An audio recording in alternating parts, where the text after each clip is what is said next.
नमस्कार दोस्तों, हमारी आज की कहानी का नाम है परीक्षा। पापा, सौरभ बहुत अच्छा लड़का है। मैं उससे ही शादी करूंगी, वरना। पापा ने बेटी के ये शब्द सुनकर एक घड़ी को तो सन्न रह गए। फिर सामान्य होते हुए बोले, ठीक है, पर पहले मैं तुम्हारे साथ मिलकर उसकी परीक्षा लेना चाहता हूँ, तभी होगा तुम्हारा विवाह सौरभ से। कहो मंजूर है? बेटी चहकते हुए बोली, हाँ मंजूर है मुझे। सौरभ से अच्छा जीवन साथी कोई हो ही नहीं सकता। वो हर परीक्षा में सफल होगा। आप नहीं जानते पापा, सौरभ को अगले दिन कॉलेज में निधि जब सौरभ से मिली तो उसका मुंह लटका हुआ था। सौरभ मुस्कुराते हुए बोला, क्या बात है स्वीट हार्ट, इतना उदास क्यों हो? तुम मुस्कुरा दो, वरना मैं अपनी जान दे दूंगा। निधि झुझुलाते हुए बोली, सौरभ मजाक छोड़ो, पापा ने हमारे विवाह के लिए इनकार कर दिया है। अब क्या होगा? सौरभ हवा में बात उड़ाते हुए बोला, होगा क्या? हम घर से भाग जाएंगे और कोर्ट मैरिज कर वापस आ जाएंगे। निधि उसे बीच में टोकते हुए बोली, पर इस सब के लिए तो पैसों की ज़रूरत होगी। क्या तुम मैनेज कर लोगे? ओह, बस यही दिक्कत है। मैं तुम्हारे लिए जान दे सकता हूँ, पर इस वक्त मेरे पास पैसे नहीं हैं। हो सकता है घर से भागने के बाद हमें कहीं होटल में छिपकर रहना पड़े। तुम ऐसा करो, तुम्हारे पास और तुम्हारे घर में जो कुछ भी चांदी सोना नगदी तुम्हारे हाथ लगे तुम ले आना। वैसे मैं भी कोशिश करूँगा।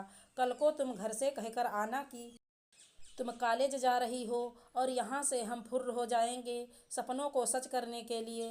निधि भोली बनते हुए बोली, पर इससे तो मेरी व मेरे परिवार की बहुत बदनामी होगी। सौरभ लापरवाही के साथ बोला, बदनामी वो तो होती रहती है, तुम इसकी परवाह मत करो। सौरभ इससे आगे कुछ कहता, उससे पूर्व ही निधि ने उसके गाल पर जोरदार तमाचा रसीद कर दिया। निधि भड़कते हुए बोली, हर बात पर जान देने को तैयार बदतमीज। तुझे ये तक परवाह नहीं जिससे तू प्यार करता है उसकी और उसके परिवार की समाज में बदनामी हो।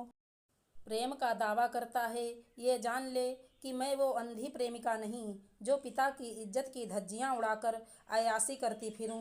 कौन से सपने सच हो जाएंगे जब मेरे भाग जाने पर मेरे पिता जहर खाकर प्राण दे देंगे।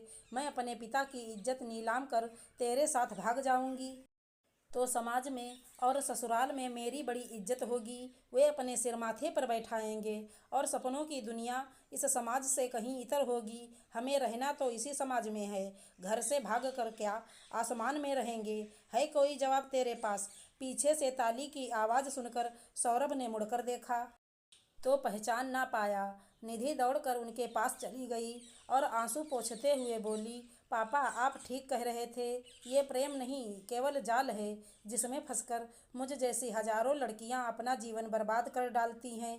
दोस्तों, जिस प्रकार निधि के पापा ने उसे समझाया, उसी प्रकार हर बेटी को भी निधि की तरह समझदार होना होगा, जिससे सौरभ जैसे लड़कों से बचा जा सके। आशा करती हूँ हमारी कहानी अच्छी लगी होगी। धन्यवाद दोस्तों।